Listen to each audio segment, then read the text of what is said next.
একে রবিবার, তাই বর্ষা ছুটির দিনটা যে কোথা দিয়ে বেরিয়ে গেল বুঝতেই পারলেন না, তাই না? কাল তো সকাল থেকে আবার সেই জীবন যুদ্ধ। খাওয়া দাওয়া হয়ে গেছে? হয়নি এখনো তো। তাহলে আসুন আজ একটু আড্ডা দেওয়া যাক। কতদিন যে জমিয়ে আড্ডা দিই না। আচ্ছা আচ্ছা, আপনাদের কি কখনো মনে হয়েছে যে এই যে আমরা আড্ডা দেওয়ার সময় কথা বলি বা অন্য সব সময় যে কথা বলি, মানুষ যে মানুষের সঙ্গে কথা বলে, এই যে আমি এখন কথা বলছি আপনারা শুনছেন, এই কথা কোথা থেকে আসে? ঠিকই ধরেছেন, কথা তো আসে মন থেকে। মনের ভাব প্রকাশের জন্যই তো আমরা কথাকে আশ্রয় করি। খানিকটা যেন আমরা আগে মনে মনে ভাবি, তারপর সেটিকে তর্জমা করি কথার মধ্যে দিয়ে। সবসময় যে ঠিক ঠিক গুছিয়ে বলতে পারি তা নয়, ঠিক কথাটা ঠিক সময় বলতে পারি না হয়তো। তখন কি করি? তখন কথার জন্য খুঁজে বেড়াই, কথা হাতড়াই মনের মধ্যে। আচ্ছা, এই কথা কি কখনো মনে হয়েছে যে কথা যদি না থাকতো তাহলে কি হতো? আমরা মনের ভাবটা প্রকাশ করার জন্য সমস্ত মনের ভেতর হাতড়িয়েও যদি কথাকে খুঁজে না পেতাম তাহলে কি হতো? তাহলে কি মনের ভাব অধরাই থেকে যেত? এই যে চুপ করে ভাবছেন আর উত্তর খুঁজছেন মনে মনে, আপনাদের মনের ভেতরটা যত রকমের তোলপাড় হচ্ছে সব কিন্তু আমি আপনাদের চোখ মুখ দেখে বুঝতে পারছি। কেননা মানুষের মনের কথা যখন মুখে প্রকাশ পায় না, তখন চোখের মধ্যে তা ফুটে ওঠে। চোখ যে মনের আয়না, মনে না বলা ভাষা চোখ বলে দিতে থাকে। যেমন বলতো সুহাসিনী, ঈশ্বর তাকে মুখে ভাষা দেননি, তার বদলে তাকে দিয়েছিলেন একটা অসম্ভব সংবেদনশীল মন আর তাকিয়ে দেখার মতো দুটি চোখ। সে শুধু দেখতো, আশেপাশে যা কিছু ঘটছে, যা কিছু আছে সব সে তাকিয়ে দেখতো। এই শুভাকে নিয়ে আজকের গল্প আমাদের। এই শুভাকে কেউ করুণা করে, কেউ ঠাট্টা করে। এর বাড়ি হচ্ছে চণ্ডীপুর। চণ্ডীপুর গ্রামে একটি ছোট্ট নদী আছে, যেন গৃহস্থ মেয়েটির মতো কলকল করে বয়ে চলেছে। চলুন সেইখানে যাই।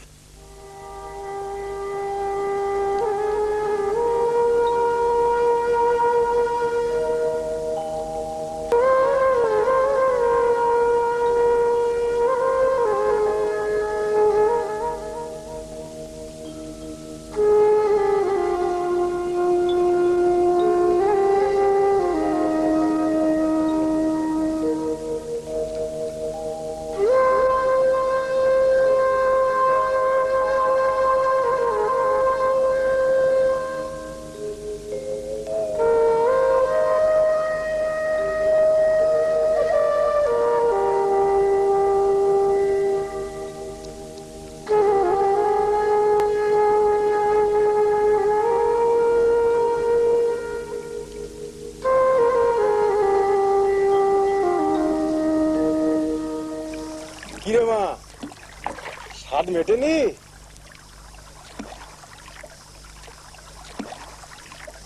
আজ খেলতে যাসনি তুই? তোদের পড়া সব ছেলে মেয়েরা যে ওই তেঁতুল গাছ তলায় খেলে, যাসনি কেন?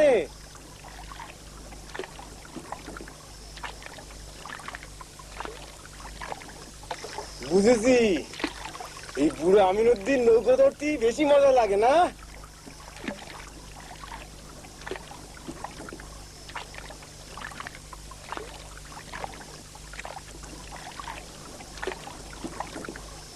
কাল ফিরে আসিস মা, এখন উপর থেকে মহাজনের মাল নে, ওই চণ্ডীপুরে ফিরতে হবে।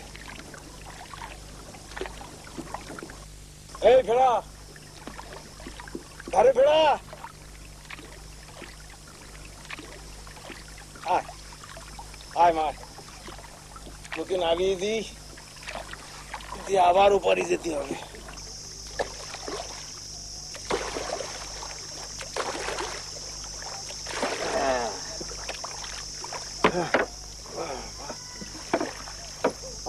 আয় মা,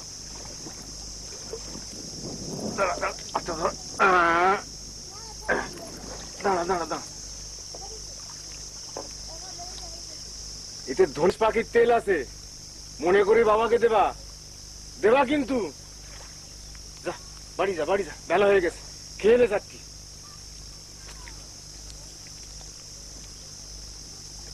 আল্লাহ তাআলা, এ তোমার কেমন বেচার মালিক, অমন ডাগর চোখ, অমন মায়া মাখানো মুখ, সোনার পিত্তিমের মতো চেহারা, সব দি কেন মুখের ভাষাটা কেড়ে নিলি মালিক?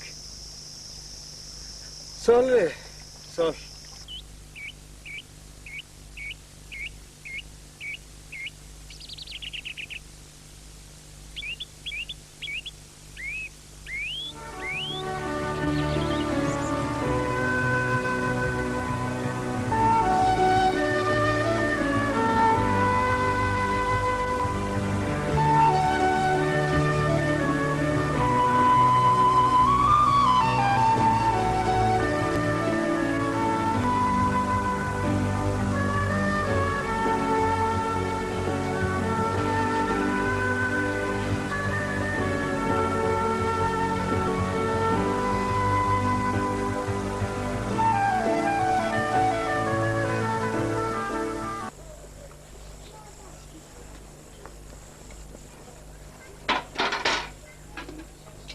দেখো দেখি কেমন ঘর দরের কাজ, গরু বাছুরের যত্ন আসছি, সব করছি, কিন্তু ভগবান তো মোক্ষম মারটা মেরে দিয়েছে দিদি।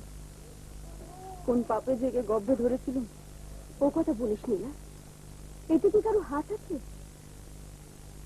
না দিদি, কথায় বলে না মেয়ে মানুষের দোষ তার সন্তানের উপর এসে পড়ে, কিন্তু আমি তো জ্ঞানে কারো কখনো কোনো ক্ষতি করিনি। তবে আমার কেন এরকম হলো বলো তো? কেন তোর বড় দুটো মেয়ে তারা কি তোর গব্বে জন্মায়নি? হ্যাঁ, তারা তো কেমন সুস্থ সবল বেঠা করে ঘর সংসার করছে। তা হেলা তোর ওই মেজো মেয়ে ছেলে পুলে কিছু হলো? হ্যাঁ, সবে 3 মাস হয়েছে। যাই বল বাপু, রাগ করিস নি, তোর ওই ছোট মেয়ে কিন্তু সব থেকে রূপসী। অমন রূপের দরকার কি গো দিদি? নিজেও জ্বলছে আর আমাকেও সারা জীবন জ্বালাবে। বড় হচ্ছে না এখন? আহা, ওসব কথা এখন থাক না বাপু। বোবা হয়ে কি হয়, বুঝি তো সবই। বুঝলো তো আমার বই গেল।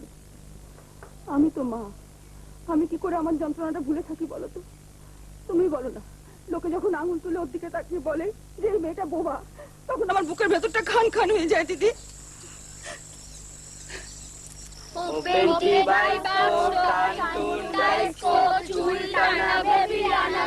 বাবুর বৈঠকখানা কাল বলেছে যেতে, পান সুপারি খেতে, পানের ভেতর মৌরি বাটা, ইস্কা বলে ছবি আঁকা, কার নাম রেণুবালা, গলায় দিলাম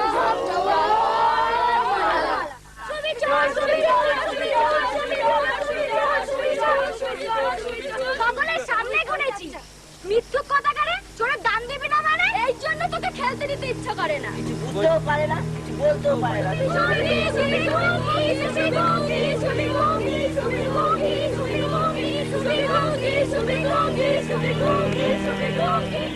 সুভি তার নিজস্ব জগৎ লইয়াই রহিয়াছে।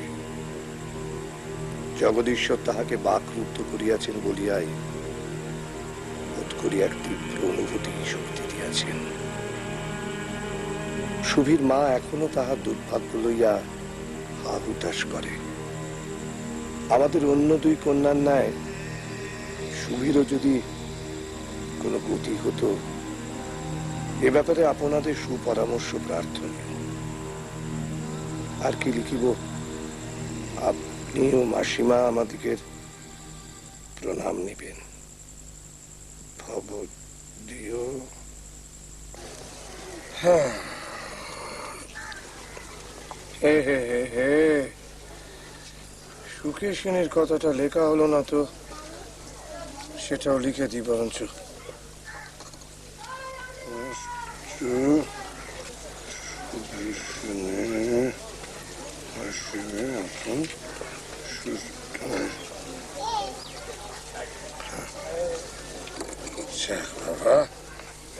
কি হে, এইসব পালে পাত্তর খুঁজছো নাকি? হ্যাঁ, এমন পরিপাটি করে কোথায় চিঠি পাঠাচ্ছ? চিঠিটা পাঠাচ্ছি কলকাতায়, ওই গড়পাড়ে, বুঝলে? ও, গড়পাড়ে আমার ওই সেজো মেশো থাকে। বুড়ো বুড়ি একাই থাকে, ছেলে তো বাইরে চাকরি বাকরি করে আর কি। তবুও লিখছি যদি সুবীর একটা গতি করতে পারি আর কি। কি জানো পাল, পাত্র তো আর বউয়ের গলার ওই সীতাহার নয় যে শ্যাকরাকে ডেকে দোকানে মনোমতো গড়তে দেবো। হ্যাঁ, সুবিমার কথা কেই বা বুঝবে বলো? আমরা বাপ মা হয়ে ওর কথা সবসময় বুঝে উঠতে পারি না। দেখো ভাই, বলো।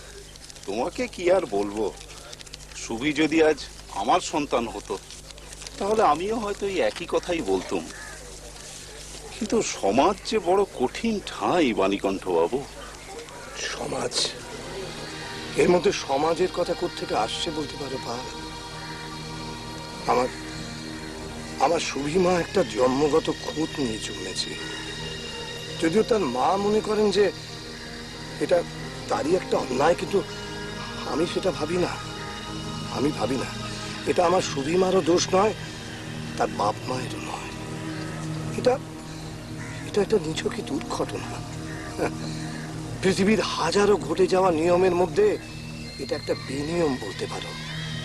কি জানো পাল, সব আম গাছে কিন্তু ফলন হয় না, তো সেটা ওই মাটিরও দোষ নয় আর নিষ্ফলা গাছেরও দোষ নয়। এও ঠিক তাই, এও ঠিক তাই।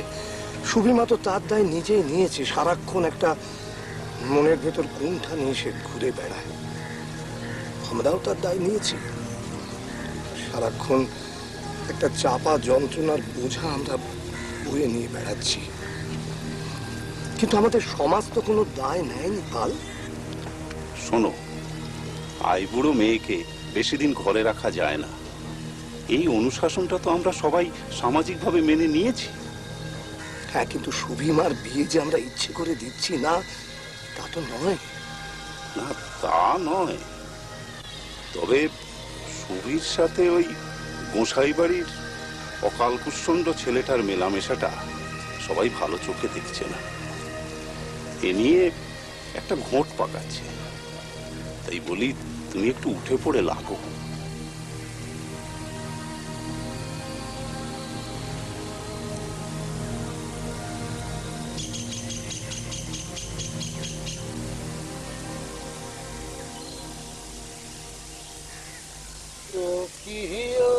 বন্ধু কাজল ভ্রমরারে, কোন দিন আসিবেন বন্ধু কয়া দাও রে। ও কি ও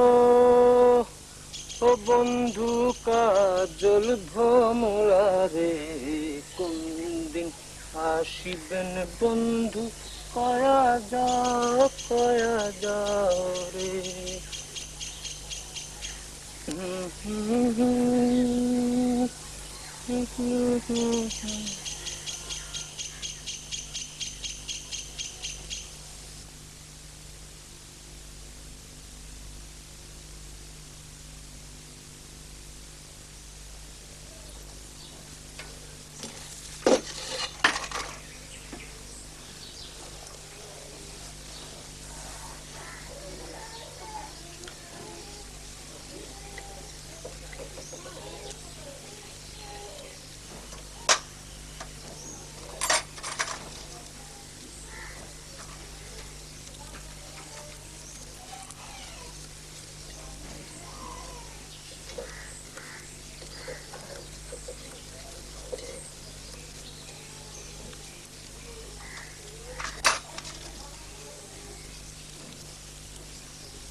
টোপ গিলছে।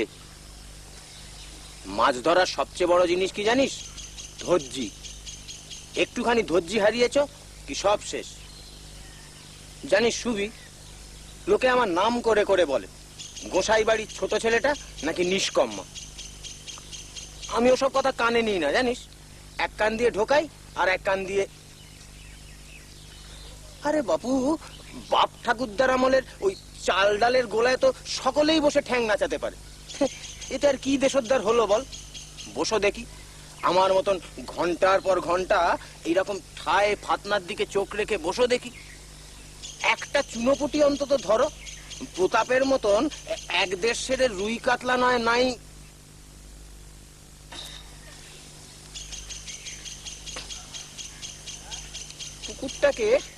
পুকুরটাকে কেউ পরিষ্কার করবে না, অথচ বড় বড় জ্ঞান দিতে সব ওস্তাদ।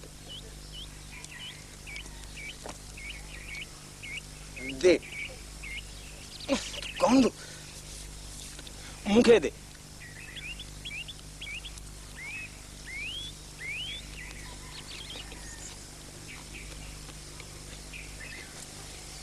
সত্যি সুবি, রোজেই দুটো করে পান খাইয়ে না তুই আমার একদম নেশা ধরিয়ে দিয়েছিস। বুঝলি সুবি, এই মাছ ধরা না মনের জেদ বাড়ায়, খুব জেদ বাড়ায়। একবার না পারিলে দেখো শতবার। বারবার চেষ্টা করতে করতে একবার না একবার দেখবি ঠিক মাছ উঠবেই। কোকিল ডাকছে, শুনতে পাচ্ছিস? জানিস সুবি, আমার মনে হয় না তুই যদি কথা কইতে পারতিস তাহলে তোর গলাটাও একদম কোকিলের মতন হতো। দেখ, হাঁ করে দেখছিস কি? যে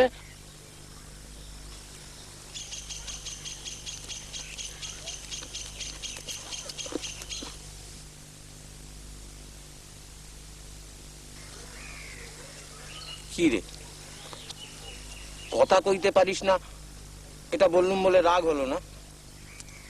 আরে আমিও তো কথা কইতে পারি না। হ্যাঁ, এই দেখ, কথা তো বলতে পারি, কিন্তু কার সাথে বলি বল? এখানে এসে মাছ ধরি, কখনো নদীতে চলে যাই, পাখ পাখালির গান শুনি, বাতাসের শোঁ শোঁ শব্দ। এই যে তুই আমার পাশে চুপটি করে এসে বসে থাকিস, আমার বেশ লাগে। জানিস সু,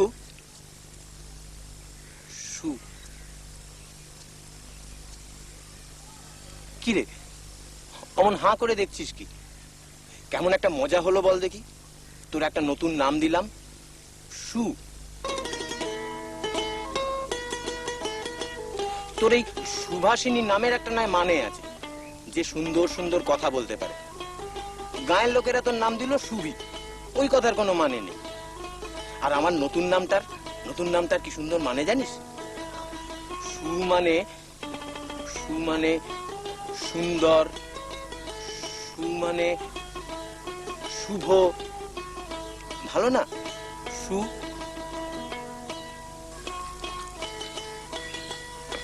না, এখানে আর কিছু হবে না জানিস। চল চল আমরা নদীর ধারে যাই, চল।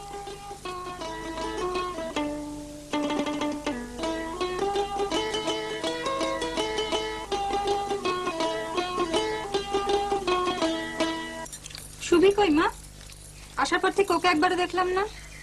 আছে কোথাও বনে বাজারে, দিন রাত তো শুধু ঝিঙ্গিপনা।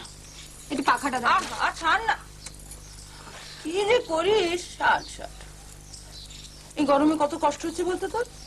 হ্যাঁ, আমার এরকম পাখা টানা অভ্যেস আছে। তোদের অত বড় বাড়ি, কত হাওয়া। তোমাকে তো বলাই হয়নি, আমি এখন ওপরে দক্ষিণ খোলা ঘরটায় থাকি। তাই নাকি? শ্বশুরমশাই মারা যাবার পর শাশুড়ি নিচের ঘরে চলে গেছেন। আমাদের বাড়ির পাশে সেই বড় দিঘিটা, জানো মা, কত হাওয়া, মনে হয় যেন একেবারে উড়িয়ে নিয়ে যাবে। তা হ্যাঁ রে মা, তোর শরীর টরীর ভালো আছে তো? হ্যাঁ। দেখিস এই সময় কিন্তু খুব সাবধানে থাকবি, আর কোন রকম ভারী জিনিসপত্র। কি যে বলো মা, বাড়িতে অত ঝি চাকর, ও বাড়িতে আমাকে নিজের হাতে কোনো কাজ করতে হয় না। জামাই ভালো আছে? হ্যাঁ, মামলা মুখো তো আমার বড্ড ব্যস্ত, তাই তোমাকে দাসুদা দিয়ে গেল। দেখিস একটু রয়ে বসে কাজ করতে বলবি। তোমার জামাই বলছিল আমাদের সুবি যদি বোবা না হতো তাহলে ওরা বন্ধুর সঙ্গে সম্বন্ধ করত। বিস্তর পয়সা জমি জমা, কলকাতাতেই খানচারেক বাড়ি আছে। তার বাবা রায়বাহাদুর উপাধি পেয়েছেন। কে জানে আমাদের কপালে কি আর অত সুখ আছে রে মা? তবে যাই বলো, অত বড় ধিঙ্গি মেয়ে ভর দুপুরে টই টই করে ঘোরা কি?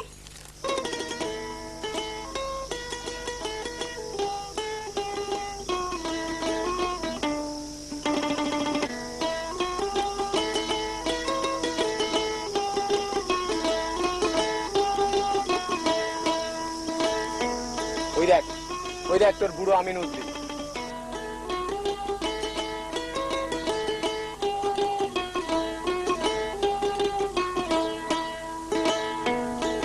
চল চল।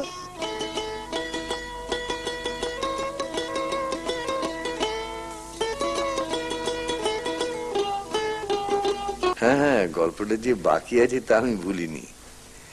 গত রবিবার যখন এই গল্পটা বলেছিলাম তখন যারা ছিলেন না তারাও তো রয়েছেন দেখছি। দারুণ একটা গল্প শুরু করেছি জানেন, সুহা। যারা আজকে প্রথম দেখছেন তাদের ঘাবড়াবার কিছু নেই। এর আগে কি হয়েছে না হয়েছে সব বৃত্তান্ত আমি বলে দেবো, কিন্তু তার আগে আমার নিজের একটা কথা বলতে ইচ্ছে করছে। বলি, জানেন এই গত রবিবার আপনাদের সঙ্গে বসে বসে সুভা দেখবার সময় আমার মনে একটা অদ্ভুত প্রশ্ন এলো। এই গল্পটা লেখা হয়েছিল 1299 সনে। সন বলতে আমি বাংলা সন বোঝাচ্ছি। 1299 সনের পর আজকে হলো এটা 1408 সন, অর্থাৎ ইতিমধ্যে কত হলো 109 বছর কেটে গেছে। সাধনা পত্রিকায় এই গল্পটা বেরিয়েছিল। আচ্ছা, তারপর এই 109 বছরে এই যে বাকরুদ্ধ সন্তানের জন্য বাপ মার যে আশঙ্কা, উদ্বেগ, আক্ষেপ, তার থেকে কোন রকম পরিবর্তন কি ঘটেছে? আমার তো মনে হয় না। আজও তো এই রকম যারা কথা বলতে পারে না তাদের পিতামাতার যে আশঙ্কা, উদ্বেগ সে একই রয়ে গেছে। আমরা কি একটু এগিয়েছি ব্যাপারে? আর একটা কথা আমার মনে হলো, সেটা হচ্ছে যে এই যে চিরন্তন একটা দুঃখ যা প্রতিবন্ধী সন্তানের পিতামাতার থাকে, সে দুঃখ যিনি লিখেছিলেন তিনি কেমন করে বুঝেছিলেন? রবীন্দ্রনাথের তখন মাত্র 32 বছর বয়স। 32 বছর বয়সে এই জীবনের এত গভীর অনুভব তার পক্ষে সম্ভব ছিল হয়তো। নির্বাক সুভার আর তেমন কোনো সঙ্গী নেই। সঙ্গী বলতে শুধু প্রকৃতি। প্রকৃতির মধ্যে তার যত খেলা, তাতেই তার যত সুখ, যত খুশি। সুভার বাবা বাণীকণ্ঠের মনে সুভার জন্য একটা বাড়তি স্নেহ আছে। বোধহয় সুভা বাক রহিত বলি। আর সুভা তার গোয়ালের দুটি গরু সর্বশী আর পাঙ্গুলি, তাদের সঙ্গে নিজের মনের ভাব বিনিময় করে। আর গোসাই বাড়ির সেই যে ছেলেটি যে আর কিছু করে না, শুধু সারাদিন খালে বিলে মাছ ধরে বেড়ায়, নদীতে গিয়ে বসে থাকে মাছের আশায়, সেই প্রতাপ। সুভা সেই প্রতাপের পাশে গিয়ে চুপটি করে সারাদিন বসে থাকে, আর প্রত্যহ একটি করে পান সেজে তাকে দেয়। সুভার মার মনে বড় আক্ষেপ, বড় ছটফট করেন তিনি। কিন্তু সবার গঞ্জনা সহ্য করে সুভা তবু বেঁচে থাকে, হয়তো আরো কুণ্ঠিত হয়ে বেঁচে থাকে। সুবি, সুবি দাঁড়া, সুবি দাঁড়া দাঁড়া। কোথায় ছিল সারাদিন? হ্যাঁ, পায়ে কাদা, শাড়ি ভিজে, কিরে কোথায় ছিলিস? কোথায় আবার? সারাদিন জলে জঙ্গলে ঘুরে বেড়ায়। যা পা ধুয়ে যা।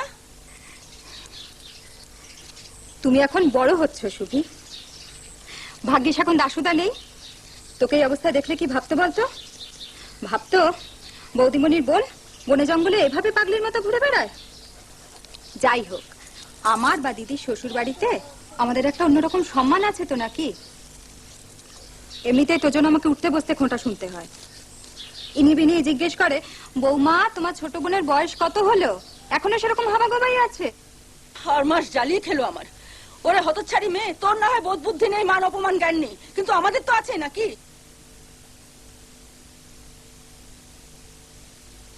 আচ্ছা সুবি, তুই তার গরু ছাগল নস যে মাঠে ঘাটে চড়ে ঘরে ফিরছিস। যদি একটা দোষবরের সঙ্গেও তোর সম্বন্ধ হয়, কিরে তারা তো তোকে দেখতে আসবে নাকি? হুম?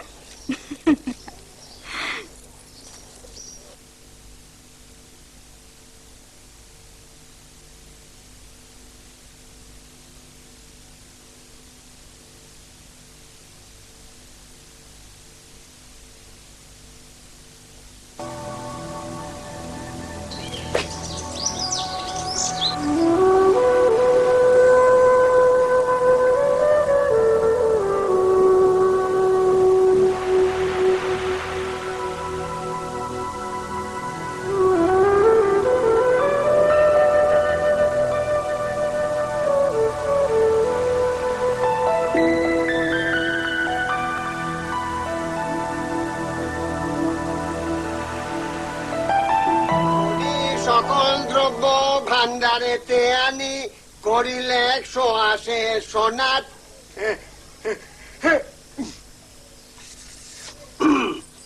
স্বপ্নে কহিলেন দেব, শুনো সাধু তুমি, সোনা হইতে আতায় সন্তোষ হই আমি। স্বপ্ন দেখি সদাগর পরম হরিষে আতা সিন্নি করি পূজে সব এসেছে। ক্রমেতে প্রচার হলো সবার আলায়, ভক্তি করি পুজিলেও আশা পূর্ণ হয়। এক মনে শুনে কিংবা পূজে নারায়ণ, সর্বদুঃখ দূরে যায় শাস্ত্রের বচন। সিংহে মেনে যেই জন হয় 2 মনা, কদাপি না সিদ্ধ হয় তাহার কামনা। জয় বাবা নারায়ণ, জয় বাবা নারায়ণ।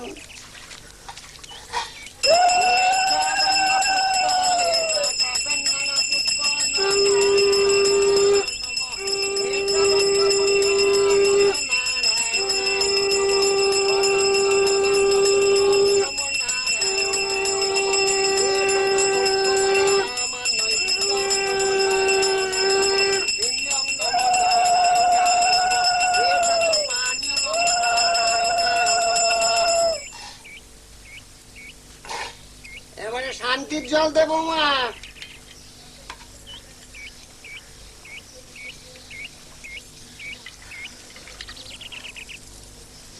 একই মা, মেয়েকে পূজাটা কিচ্ছু শেখাওনি? পাটা ঢাকা দিয়ে বলছ। এই দেখো শান্তির জল পায়ে লাগলে মা পাপ হবে যে। দেখেছো দিদি, পূজা হচ্ছে ব্যাপারও কিচ্ছু শিখলো না এই মেয়েটা। এই উঠে দাঁড়া, উঠে দাঁড়া, পা ঢেকে বস।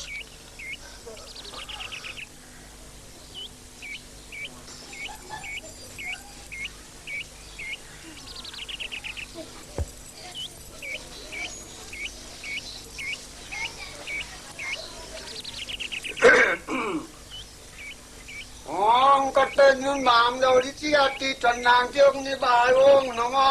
ওং বিষ্ণু ওং নম, ওং নম, ওং নম। ওং সচিনা বাটন ওং নম। ওং সতী ওং ধত্তি ওং নম। ওং নম, ওং নম, ওং নম। ওং সচিনা বৃহস্পতি গ্লাটন ওং জং নম।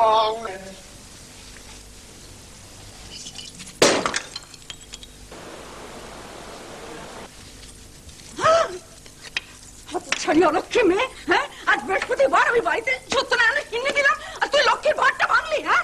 গরু ছাগলের সঙ্গে মিশে মিশে তোর গরু ছাগলের মতো বুদ্ধি হয়েছে। হাতে পায়ে অলক্ষী তোর। বল কেন করলি? বল, বল কেন করলি তুই, হ্যাঁ? আর ঠাকুর মশাই পর্যন্ত বলেছেন তোকে এই ক্ষমতা। এত বড় অলক্ষী তোর, হ্যাঁ? তোর হাতে পায়ে অলক্ষী, তোর জন্য আমাদের সংসারে অলক্ষী ঢুকেছে। আমাদের দুর্দশার আর সীমা থাকবে না। বল কেন ভাঙলি, বল, বল কেন ভাঙলি, বল, বল কেন ভাঙলি? বেরিয়ে যা। চুটা কি মেয়েটাকে ওভাবে মারছো কেন? না মারবে না, অলক্ষণে মেয়ে।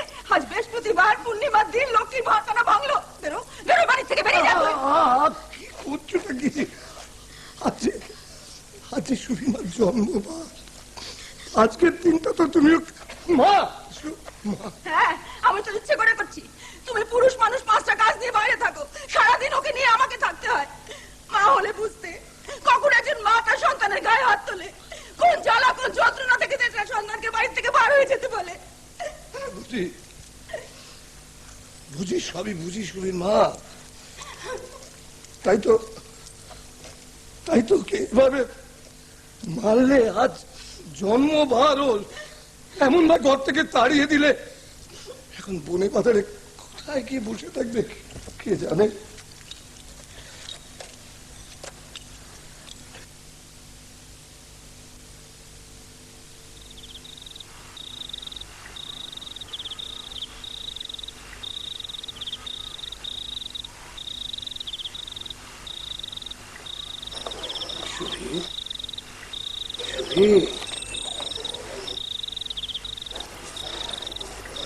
আরে মা, এই সন্ধ্যে রাতে একা একা পাঙ্গুলিকে নিয়ে এখানে কি করছিস মা? হ্যাঁ, কাঁদিস রে মা, কাঁদিস নে। ঈশ্বর তোকে পৃথিবীতে পাঠিয়েছেন পরীক্ষা দিতে, সহ্যের পরীক্ষা, তোর তোর কষ্ট সহ্য করার পরীক্ষা রে মা। তোকে তোকে মুখ বুঝে সব কষ্ট সহ্য করতে হবে রে মা। যন্ত্রণা, অপমান সব মুখ বুঝে সহ্য করতে হবে। কাছে মা, আমার কাছে ঠাকুর, ঠাকুর একবার যদি তোমার মুখোমুখি হতে পারতাম, তাহলে তোমাকে বলতুম, ঠাকুর আমার সুভিমার মুখে তুমি আশা দাওনি, দিও না। কিন্তু ওর এই নিঃশব্দ যন্ত্রণা থেকে ওকে মুক্তি দাও ঠাকুর, ওকে মুক্তি দাও। ওর সমস্ত যন্ত্রণার ভার, কষ্টের ভার তুমি আমাকে দাও ঠাকুর, আমাকে দাও। কিন্তু ওকে আর কাঁদিও না ঠাকুর, ঠাকুর ওকে আর কাঁদিও না ঠাকুর। তুমি এতদিন আমাকে এসব বলনি? আসলে কি জানো সুবীর মা, নিজেই এই সমস্যাটা নিয়ে এত জেরবার হয়েছিলাম না, তোমার মাথায় আর দিতে চাইনি আমি, তাই আর কি। আসলে নানান জায়গায় খবর পাঠিয়েছি, মেসোমশাই খুব চেষ্টা করছেন। এখন ঈশ্বর যদি মুখ তুলে চান, তাহলে এবারে হয়তো সুবিমার একটা বন্দোবস্ত হয়ে যেতে পারে। তাই ভেবেছিলাম যে কোনো খবর এলে তোমায় জানাবো, কিন্তু হপ্তাখানেক হয়ে গেল কোনো খবরই পেলাম না, তাই আজ তোমাকে জানালাম। ধন্যী মানুষ তুমি, মনের মধ্যে এসব নিয়ে গুমড়োচ্ছ, কই তোমার মুখ দেখে তো বুঝতে পারিনি। আমার সুবিমার মুখ দেখে বুঝতে পারো যে ওর মনের ভিতরে কি ঝড় বইছে।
আরে এসো এসো এসো গফুর ভাই এসো। কর্তা কি সংবাদ বলো?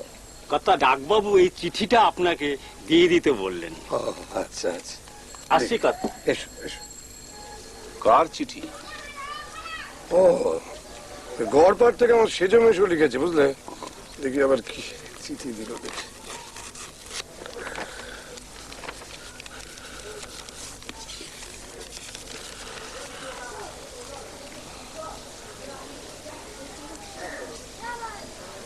এ আর কি কথা, পাত্র চণ্ডীপুরে এসে মেয়ে দেখতে পারবে না, এমনকি বিয়ে করতেও আসতে পারবে না।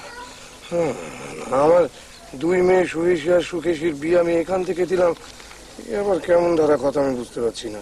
কি সুবীর পাত্র জোগাড় হলো? হ্যাঁ হ্যাঁ হ্যাঁ হ্যাঁ হলো, তবে আবার তবে তবে কি, ছেলে চণ্ডীপুরে আসতে পারবে না এই তো? তাই তো লিখেছে। কিন্তু দেখো, আমাদের পক্ষেও তো একটা দুর্বলতা আছে। আমরা কন্যা পক্ষ, ওদের কথা মতো না হয় আমরা কলকাতা থেকেই মেয়ে দেখাবো, তারপর পছন্দ হলে বিয়ে কলকাতা থেকেই দেব। পাল, একটা মেয়ের বিয়ে দেওয়া কি চারটিখানি কথা তুমি বলো তো? কেন, তোমার মেশো তো রয়েছে, তোমার চিন্তা কি? হ্যাঁ তা ঠিক, কিন্তু কিন্তু আমার মেয়ে কথা বলতে পারে না, সেটা লুকিয়ে বিয়ে দেওয়াটা কি মিথ্যাচার নয়? দেখো, কুরুক্ষেত্র যুদ্ধে যুধিষ্ঠিরও অশ্বত্থমা হত ইতি গজ বলেছিল। তা তোমার সুবীর দুর্ভাগ্য ঘোচাতে তুমিও না হয় একটু মিথ্যা কথা বললে।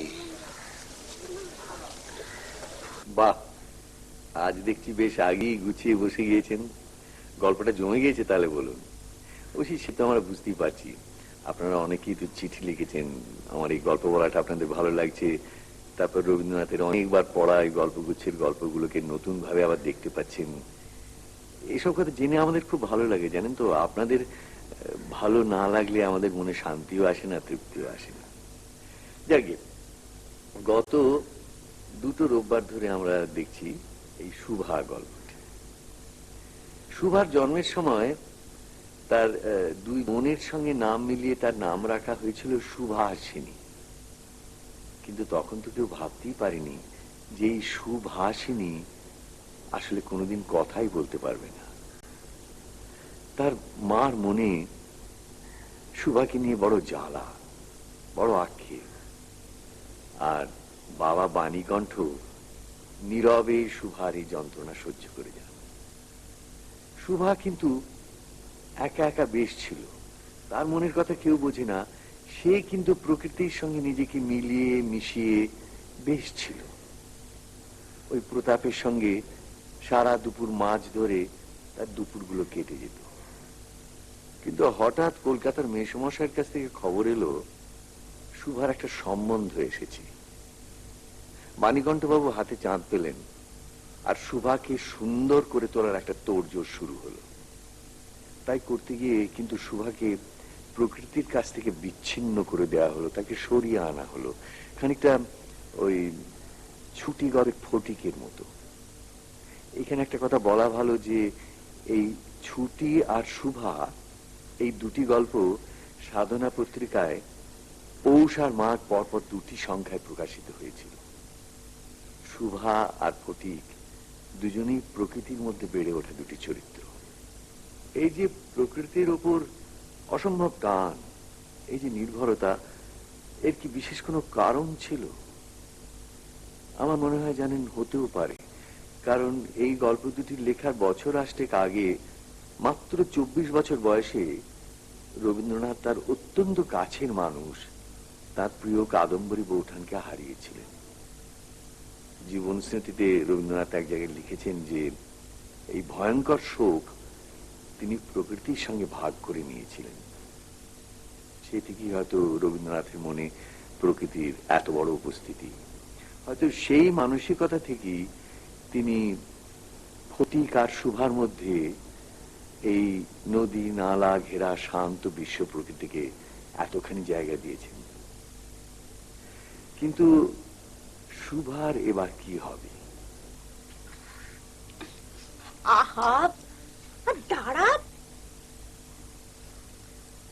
আরে এগুলো গায়ে শুকোতে দে, নইলে গায়ে ময়লা উঠবে কি করে? দাঁড়া, দে এখানে দে। আহা, নে শুভি, শুভি গোলটা খেয়ে নে তোমা, নে খা খা মা। না না করে না, খা। ঘোল খেলে শরীর ঠান্ডা হয়, ভালো ঘুম হবে। উফ, তোকে যে দেখতে আসবে। শুভি, ঈশ্বর এতদিনে আমাদের দিকে মুখ তুলে তাকিয়েছেন রে।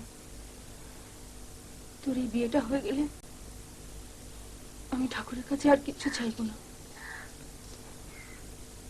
নে নে মা, এটা খেয়ে নে তো। ও দিদি, তোমার এই শর্তলা হয়ে গেলে ও চুলটা ভালো করে আঁচড়ে একটু বেঁধে দিও না। কি দশা করেছে দেখো তো চুলের মেয়েটা। হ্যাঁ রে সুবি, ও সুবি, আমাদের এই সর্বশী পাঙ্গলি ওরা জানে তোর বিয়ে? হ্যাঁ রে, ওদের তো শহরে নিয়ে যেতে পারবি না, তা কি করবি? বিয়ে বিয়ে করো না তো দিদি, আমার বড্ড ভয় করে। আগে তারা আসুক, দেখুক, আমার মেয়েকে পছন্দ করুক, তারপর। কেন রে বাপু, ছেলের মা তো গত হয়েছে কতদিন, আছে তো ওই বুড়ো বাপ, তা ছেলে তো নিজেই দেখতে আসবে। সঙ্গে হয়তো বন্ধু বান্ধব বা ওই দিদির বর ওরা আসবে। তুমি এত খবর কোত্থেকে শুনলে গো? ও মা, দেখো কাণ্ড। ঠাকুরপো যখন বলছিল তখন তো সেখানে তুইও ছিলি না? ও হ্যাঁ হ্যাঁ, তাও তো বটে। আমার মাথায় আর কিছু থাকছে না গো দিদি, আমি আর কিছু ভাবতেই পারছি না।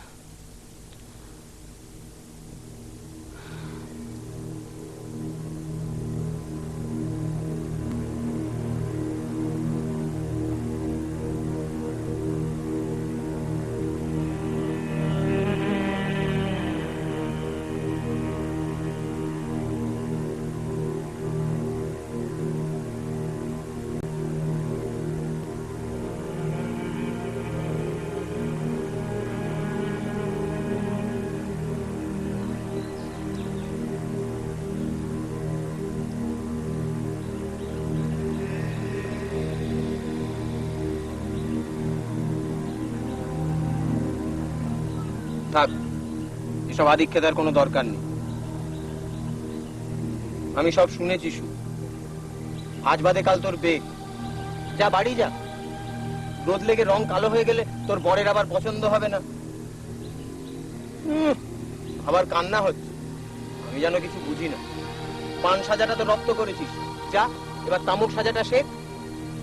অবশ্যই তোর বরের শুনেছি অনেক পয়সা, বাড়িতে অনেক দাস দাসী থাকবে, তারাই পান সাজবে। বলছি তো খাবো না, তুই সরে যা তো, যা নিয়ে যা। বলছি খাবো না, তুই চলে যা, তুই চলে যা। শুন দেখ, আজ বাদে কাল তোর বিয়ে হবে, কলকাতা থেকে তোকে দেখতে আসবে, তারপর বে চলেই যখন যাবি তখন এরা মায়া কান্না কাঁদছিস কেন? তুই চলে যা, আমাকে আমার মতন থাকতে যাবি না? না ঠিক আছে, তুই থাক, আমি চলে যাচ্ছি।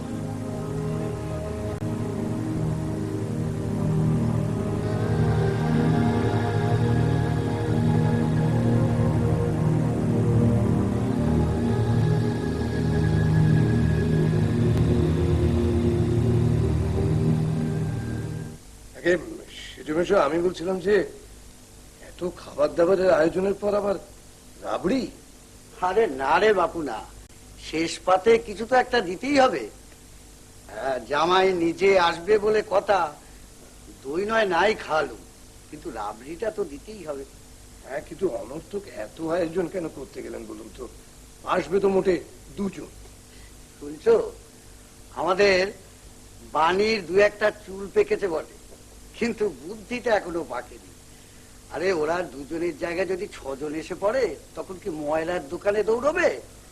আর তাছাড়া ওরা তো আবার ওই পশ্চিমের প্রবাসী, আমাদের কলকাতার মিষ্টি মাছটা খেয়েছেও কম। শুনছো, আমাদের বাণীকণ্ঠ কি বলছে শুনছো? সব শুনেছি। বাণী, তুমি যখন এসেছো এখানে, তখন আপ্যায়নের ভারটা তোমার মেসোমশাইয়ের হাতেই ছেড়ে দাও। হ্যাঁ, নিশ্চয়ই। তুমি শুধু খেয়াল রেখো মেয়ের যেন আসতে দেরি না হয়। না না, আচ্ছা, মেয়েকে সাজাবে কে? কেন, আমাদের ওই পাড়ার দিদি আছেন, সুকেশী আছে। হ্যাঁ, আর একটা যেন কি বলছিলাম, ও হ্যাঁ হ্যাঁ, ওই সুবীর ব্যাপারে যা আলোচনার বিষয়বস্তু, তা তোমাদের ওই মাসিমাই বলবে। কি গো, শুনছো তো? শুনছি। মেয়ে দেখার দিনে ভদ্রসভ্য মেয়েরা কেউ কথা বলে না। তুমি যেন আবার আকবারই কিছু বলো না।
বাহ, ঠিক যেন দুর্গা প্রতিমা।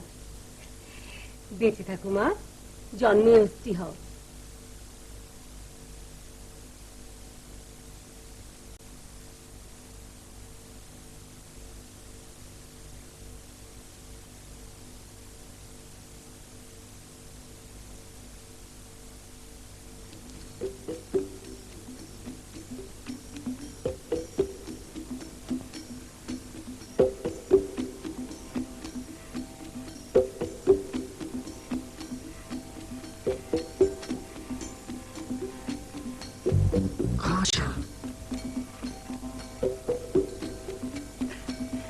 খেতে খেতে কথা বলো বাবা, খেতে খেতে বলো। গুরুজনেরা বলছেন, না না না, ধর না।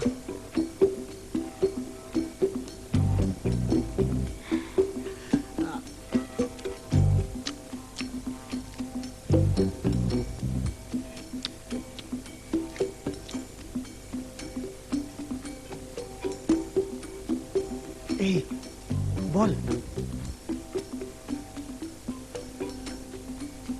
আমি কি বলবো, তুই বল। বেশ, তাহলে আমি বলি। আচ্ছা, চুলটা একবার দেখতে পারি? হ্যাঁ হ্যাঁ, দেখবে বই কি বাবা। বেশ সুকেশী, চুলটা খুলে দে।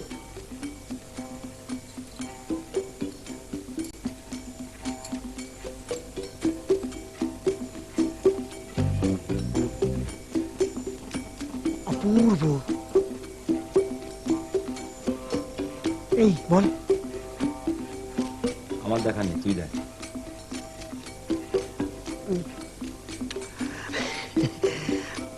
আচ্ছা, পায়ের পাতাটা একবার দেখতে পারি? ঠিক আছে।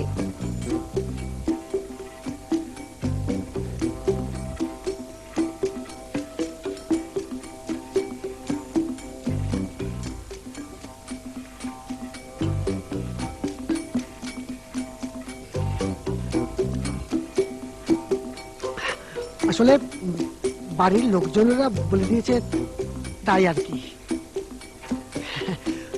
কত যে খুঁটিনাটি, পায়ের গোজ দেখে নাকি সুলক্ষণা মেয়ে চেনা যায়। হ্যাঁ বাবা, কিন্তু আজকের দিনেও কি সব ব্যাপার আছে? আরে অতীতকে তো আর অস্বীকার করা যায় না। কি বলেন মেজমশাই? যথার্থই বলেছো তুমি, যথার্থই বলেছো।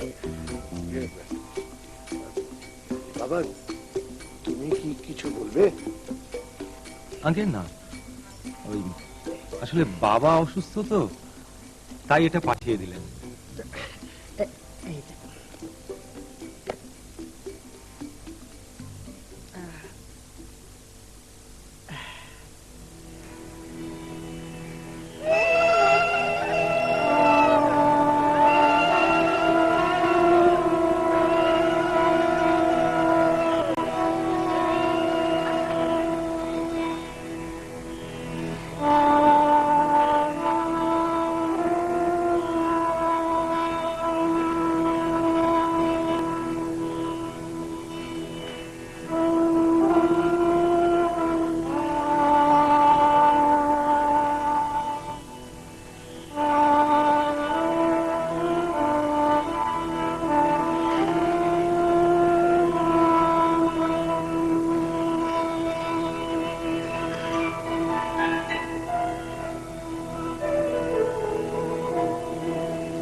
কি হলো?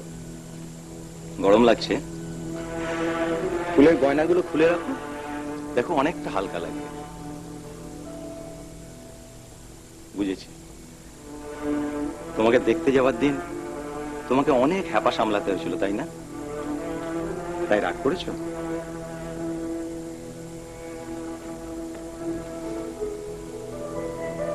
কি হলো শুভা, তুমি কথা বলছো না কেন? কি করবো বলো, আমার কোনো উপায় ছিল না। জানো, তুমি যখন প্রথম ঘরে এসে ঢুকলে না, তখন আমি ঠিক করে পেরেছিলাম যে তোমাকে আমি বিয়ে করব। কি হলো, বিশ্বাস হচ্ছে না? এই তোমাকে ছুঁয়ে বলছি, সত্যি সত্যি সত্যি। তবে একটা আফসোস ছিল, জানো তো, সে অভাব আজ পুরোপুরি মিটিয়ে দেবে বলো। কি হলো শুভা, তুমি কথা বলছো না কেন? আফসোসের কথাটা বলি, দেখো তোমার নাম সুভাষিনী, কিন্তু আমার এমন দুর্ভাগ্য যে তোমার মধুর কণ্ঠ শোনার মতো ভাগ্য নিয়ে আমি জন্মাই না।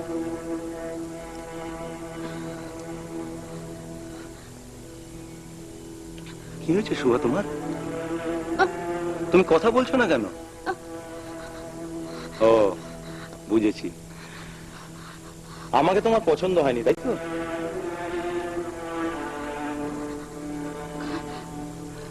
তাহলে কথা বলো। বেশ, আমি চোখ বুজে 1 থেকে 3 পর্যন্ত গুনবো, তার মধ্যে তুমি যদি আমার সঙ্গে কথা না বলো, তাহলে কিন্তু সাংঘাতিক কাণ্ড ঘটে যাবে। তখন কিন্তু আমায় দোষ দিতে পারবে না। কি হয়েছে শুভা? শুভা, তোমার কি হয়েছে? কথা বলো। তুমি কথা বলছো না কেন?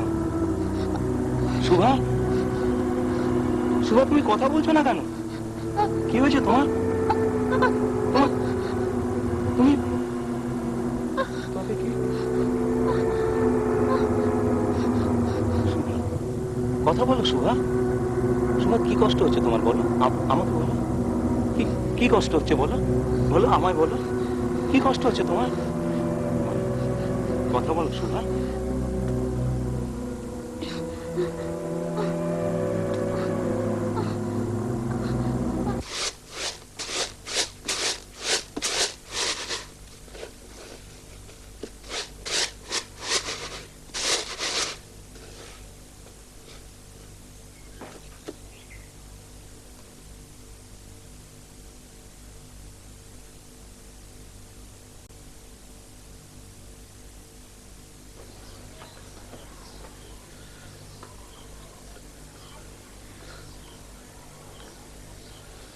মেয়েটাকে এবার একটু শান্তি দাও সুভার মা। ভুল আমাদের, আমরা বনের পাখিকে খাঁচায় পড়তে চেয়েছিলাম। ঠাকুর,